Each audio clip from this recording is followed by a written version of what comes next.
এরপর প্রশ্ন হলো কবর বা কবরস্থান সামনে করে মোনাজাত করা যাবে কিনা। মোনাজাত করবেন আল্লাহর দিকে ফিরে, কেবলার দিকে ফিরে। কোন দিকে ফিরে? কেবলার দিকে ফিরে। যে কোনো দিকে ফিরে মোনাজাত করতে পারেন, কিন্তু সাধারণত আপনি যদি কোনো দিকে ফিরতে চান তাহলে সে দিকটা হবে কেবলার দিক, কারণ আল্লাহর কাছে আপনি মোনাজাত করবেন, দোয়া করবেন। কবরের দিকে ফিরে দোয়া করবেন না, কারণ কবরবাসীর কাছে আপনি কিছু চাইতেছেন না। কবরওয়ালার কিছু ক্ষমতা আছে দেওয়ার? আমাদের দেশে অনেক কবরে মানুষ যায়, অনেক মাজারে যায়, অনেক পিসা, অনেক বুজুর্গ মানুষের কবরে যায়, সেখানে গিয়ে দোয়া করে। আছে না নাই? নির্বাচনের আগে ভোট চাইতে যায়, সন্তান না হলে সন্তান চাইতে যায়, ব্যবসার উন্নতি না হলে ব্যবসার জন্য যায়। আছে না নাই? কবরে কোনো কিছু চাওয়া যাবে না, কারণ কবরওয়ালার কোনো ক্ষমতা। আমরা নামাজের মধ্যে বলি ইয়াকা না'বুদু ওয়া ইয়াকা, আল্লাহ তোমারই ইবাদত করি আর তোমার কাছেই সাহায্য। তাহলে কবরওয়ালার কাছে সাহায্য চাইলে আর ওই কথা তো ঠিক থাকলো না, এটা শিরক, ঈমান বিধ্বংসী বিষয়। যদি অনেকে কবরের দিকে ফিরে আল্লাহর কাছেই চায়, কবরওয়ালার কাছে চায় না, ওইরকম হলে সেটা শিরক হবে না।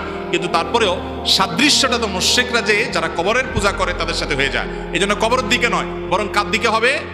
আল্লাহর কাছে দোয়া হবে। আর কবরস্থানে গিয়ে হাত তুলে দোয়া করতে হবে এমন কোনো কথা নাই। কবর জিয়ারতের জন্য সুন্নাত হলো সালাম দিয়ে সেখান থেকে প্রস্থান করা, শিক্ষা গ্রহণ করে।